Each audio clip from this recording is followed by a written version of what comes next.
Yeah, okay. We think there's quite a profound lesson for people in the fact that water charges are the sticking point, it seems, in the negotiations about facilitation of a government between Fianna Fáil and Fine Gael. It shows the power and pressure of mass movements, mass mobilisations, the mass movement of protests, and in particular the massive boycott campaign. Let's remember that the anti-water charges movement was written off time and time again by the establishment parties and by sections of the media. It's a year and a half now since Michael Noonan said that the opposition are having their last rally against water charges at this moment. And it was downplayed in the election campaign, where the establishment parties, Fine Gael and Labour in particular, obviously suggested that it wasn't coming up as a very important issue. Despite that, because of what happened in the election and because of the protest movement, it has become a defining issue in society, not because of what it represents fully in itself in terms of 160, 260 euros, but because it represents the issue of austerity and political fragmentation and radicalisation which has emerged in society between the two poles, the pro-establishment pole and the other anti-establishment pole. And we think one thing is really, really clear and simple, which is that the election delivered a clear outcome in terms of water charges, where a significant majority of people voted for parties who stood on an anti-water charges platform. In terms of Fianna Fáil, they stood on a platform in their manifesto of abolishing Irish water and ending water charges. But then since that election, you have had a collusion by Fianna Fáil and Fine Gael to ignore the elephants in the room of the water charges and to stop water charges being discussed in the Dáil. Again and again and again, every single time the Dáil has met, we've pushed that this is a key issue that needs to be discussed, and instead they have colluded time again to stop it being discussed. If they come to some sort of agreement which ignores the clearly democratically expressed wishes of the people and is reflected in the mandate of a majority of TDs, to ignore the mandate for abolition of Irish water and the ending of water charges, well then we think the message to people is extremely clear, and people only have one option left, which is to join the boycott in even greater numbers, and they will be absolutely vindicated in doing so and have every democratic legitimacy in doing so, having voted against water charges, having elected a majority of TDs opposed to water charges, at least what they said in the election campaign. We think people have no choice but to join in with the majority of those who are refusing to pay at this stage, and we think that cannot be ignored by whatever government or whatever arrangement emerges. I think it's not accidental. Irish Water are definitely now suppressing payment figures for the bills that went out in the first quarter of this year. The figures should have come out a week ago or slightly more than a week ago. The fact that they haven't is, I would say, undoubtedly because they will indicate a significant rise in non-payment. When people looked at the outcome of the election and knew that water charges had a good chance of being abolished. That shows the seriousness and the fear that they have for the boycott, because it's the key weapon that people have against them. And we think now at this stage there's also a crucial moment for all the forces against the water charges, and we'd encourage all those forces now that people have spoken in the election campaign, including forces like Sinn Féin, to oppose the water charges, to join in the call for the boycott. That's what will make water charges now redundant and can defeat it in the face of the Dáil being bypassed, and can prevent any future government trying to reintroduce it, trying to bring it in after a period of suspension, as they try desperately to hang on to the water charges in some form. Our next speaker will be Councillor Keane Prendeville of the University of Council. Thank you. Yeah, so the key point that I want to make is that as the haggling takes place between Fianna Fáil and Fine Gael, that now is the time not to take our foot off the pedal, but for the anti-water charges movement to escalate the pressure.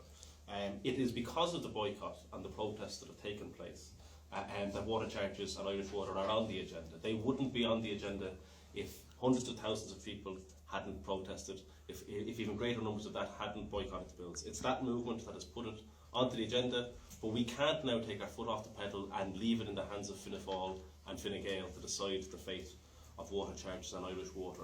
The movement must take to the streets and have its say.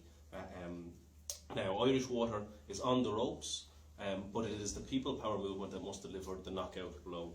We can't put our faith in Fianna Fáil or in Fine Gael to do that.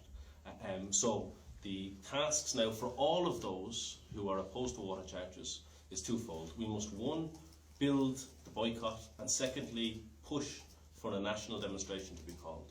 In terms of building the boycott, that is making the point that why would anybody, even those who've paid up till now, why would they pay their latest bill? It is quite clearly money down the drain. That everybody should keep up the boycott, making the point that we have paid for water already and we simply will not pay again. The second thing that needs to be done now is to escalate the pressure and push for a national demonstration to be called to force the abolition of water charges on Irish water. There is a growing momentum right across the country and a growing call for a national protest march to be organised and coordinated to have our say. And that is what we need now, is for the movement to not take the foot off the pedal, but actually step up the pressure to deliver the knockout blow.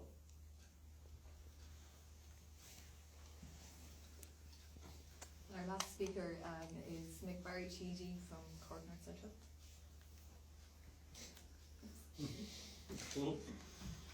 Thanks, Diana. Okay, I'm going to keep it fairly short and simple. First of all, a message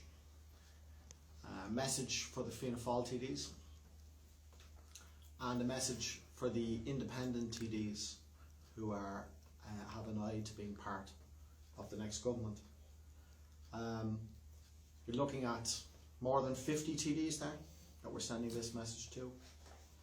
So we're saying that Fianna Fáil TDs and independent TDs who campaigned in the general election to abolish water charges should realise that they are on protective notice.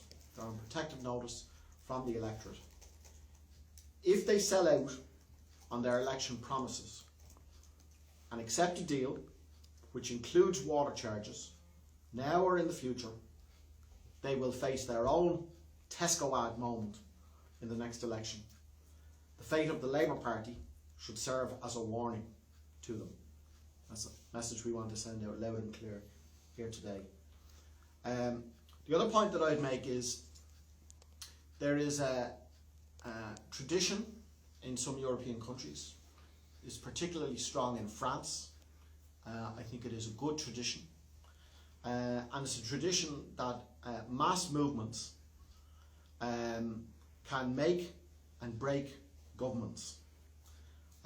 As they say in France, the street has the power to make and break governments who implement unpopular decisions. And I think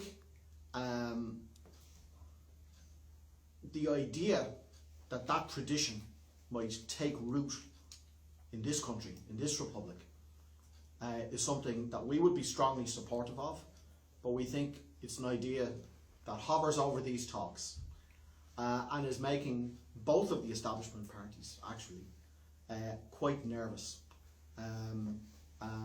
So we clearly want to see the abolition not just of water charges but of Irish water, and we think that that can establish that tradition more strongly in this country.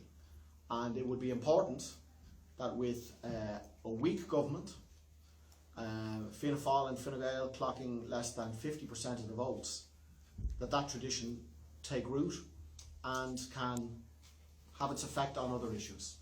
The pay issue is an issue that comes to mind immediately, but also clearly there's a basis for a serious campaign on the issue of housing and homelessness. So there's more at stake here than just the issue of water, and we will be pushing at our end to the max.